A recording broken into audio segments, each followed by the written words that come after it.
Shock and sadness over the death of a beloved local Catholic bishop. Police say he was shot and killed inside his home over the weekend. We will have the latest on the case just ahead.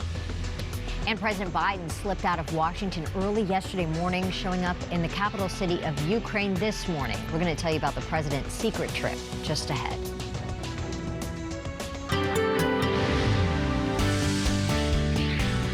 Just about 9 o'clock, and a great weekend as far as the weather goes, and it's going to continue forward today.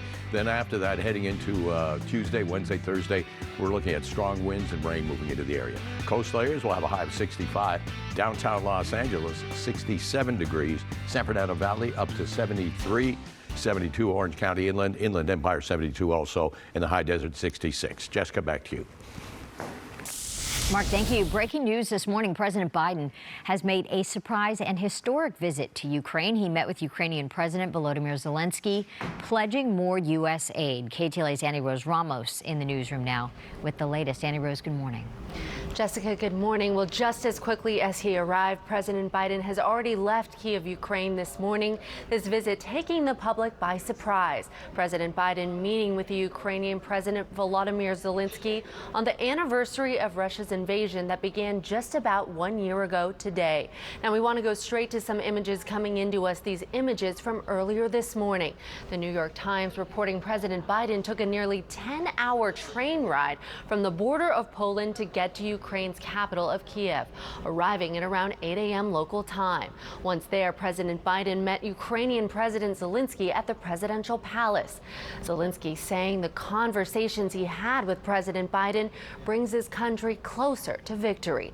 The two discussed the supply of more advanced Western weapons to Ukraine, including long-range weapons, and Zelensky thanks the U.S. for sending Abrams tanks. Now, during his visit, President Biden also went to St. Michael's Golden Domed Monastery in the heart of Kiev and walked with Zelensky together in the plaza outside the church as two soldiers laid wreaths where portraits are on display of the more than 4,500 soldiers who have died since Russia's invasion.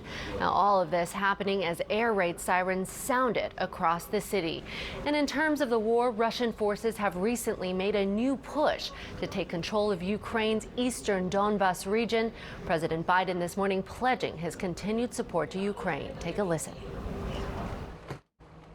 We mourn alongside the families of those who've been lost to the brutal and unjust war.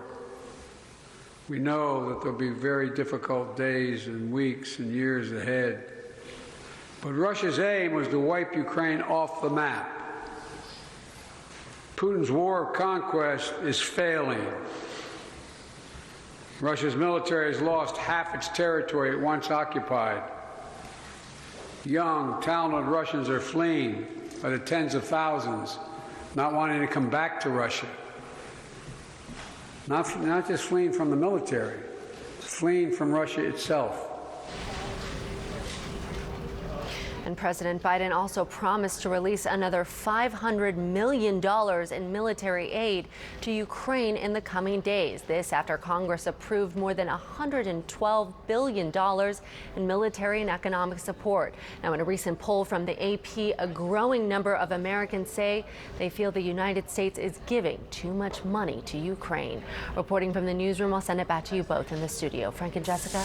Annie Rose, thank you. More breaking news here. North Korea has conducted its second missile test in the last 3 days. The country launched 2 ballistic missiles into waters off the Korean peninsula this morning. Pyongyang also launched an intercontinental ballistic missile over the weekend. The U.S. responded by holding separate drills with South Korea and Japan yesterday. The regime is warning of more tests unless the U.S. stops joint military exercises with South Korea. Pyongyang has threatened to take unspecified counteraction to future moves by the U.S. military. We continue to follow a developing story in Carson. Investigators searching for a suspect or suspects involved in a deadly shooting and car crash overnight. KTLA's Aaron Myers live in Carson with details for us. Aaron, good morning. Good morning, Jess. We know that 2 people were shot. We don't know the ages of these males at this time, but yes, both were male. One of them was killed. The other sent to the hospital and is in stable condition. Now, it's believed the shooting happened across the street at the parking lot there at the Denny's. And then after getting shot, the victims then crossed the street to the South Bay Pavilion where their car crashed. The driver of the car crashed into a pole here in the mall parking lot located on the 20,700 block of South Avalon Boulevard, not far from East Del Amo Boulevard. This was around midnight. Now, after the crash, officials say a security guard flagged down a deputy that was in the area. Deputies were conducting a patrol check of the area when they were flagged down by a security guard for what appeared to be he was flagging them down for what may have been a shooting. Deputies conducted a check of the area, found a car had collided into a light pole, and there they found 2 males, both suffering from apparent gunshot wounds to each of their torsos in the car. The fire department performed life-saving measures, but one of the victims was pronounced dead here at the scene, and as I said, the other taken to the hospital. The Denny's is right across the street from the mall, and video shows several evidence markers in the parking lot, possibly for bullet casings. Once again, investigators do believe the 2 were shot outside of the Denny's and then drove to the mall here and crashed.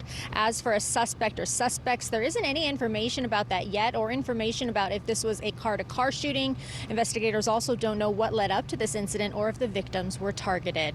Now, back here live, we are told that detectives are looking at video from this area to see if that can help them piece everything together. Anyone with any information is encouraged to contact the Sheriff's Department. Reporting live here in Carson, I'm Erin Myers. I'll send it back to you both in the studio. Erin, thank you. The total number of small businesses burglarized in Long Beach now stands at 23 in less than 2 months. Security cameras captured some of the break-ins. Police are trying to find the suspects.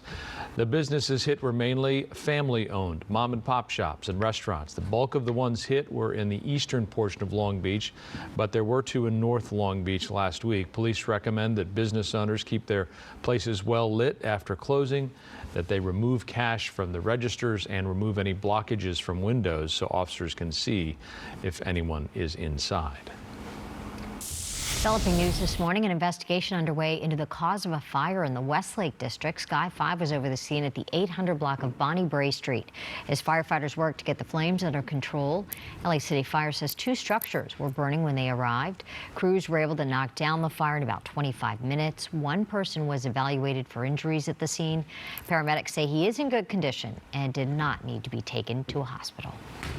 A treasure hunter is taking the FBI to court. He says the agency is covering up the discovery of Civil War-era gold. Dennis Parada says he led the FBI to a remote location in Pennsylvania where he detected gold.